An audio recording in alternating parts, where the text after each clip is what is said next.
For a second there, I thought Yandere Girl was in this episode of Locodol. If you know what I'm talking about, pat yourself on the back, because that's, I guess, a gag between us Chibits. But anyways, okay, this episode of Locodol focuses on stalkers. That's exactly what this episode focuses on, and it's a really different episode. Honestly, this series is taking a different turn, a turn I never expected from this series. I thought it was just going to be nothing but moe and some comedy, but it's starting to develop into something very interesting. For instance, I've been noticing for these past couple episodes, they're really giving this anime a different perspective. For instance, what idols have to deal with. For instance, how they deal with, like, stage fright, at the same time how they deal with on camera, different edits and retakes, and at the same time getting to deal with, you know, crazy stalkers. That's exactly what this series has been doing, and I like the different take on this. It's really realistic, and I'm starting to notice that, and so I enjoy this episode for that, and I'm enjoying the series for that. Now, the comedy overall in this episode, I guess I was laughing my ass off because of the stalker,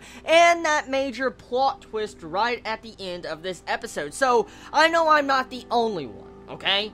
But I could have sworn that it was the manager stalking our two main female characters, Yukari and Nana, because, I mean, the way it was shown, it seemed like, you know, the manager was the one taking the pictures and stalking, because it seemed like that was the entire reason. But right at the end, that final glimpse of when you see Nana look at the page, like this picture of her on that website, you see, like, a back-end shot of her where she's about to have her pantsuit shown on the picture. That was the exact same position Yukari was in that moment, so it shows you that she's technically the stalker, which is really creepy because, I mean, they kind of point at that at the beginning of this episode of Yukari being the stalker, but I kind of overlooked it as the episode progressed on with the manager, because the manager was just so freaking obvious. I didn't expect the series to just do a 180 on me and flip me up on top of my head like, oh.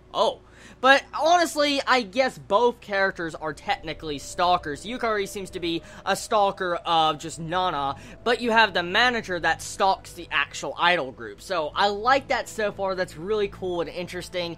And so the animation of this episode, once again, as you would expect, moe blob, very cute, adorable. It wasn't that bad, no animation derps, and the quality was very consistent with the characters' faces, and I really enjoy the overall music and atmosphere that this episode gave off. So, I really have to say, I'm enjoying this series a lot more than I thought I would, and I cannot wait for next week's episode, because it's really interesting getting to see a different perspective on idol groups. So anyways, everybody, tell me your thoughts about this series. Did you enjoy this episode? Did you hate this episode? What was your favorite moments about it? I love all of you so much. Please be safe.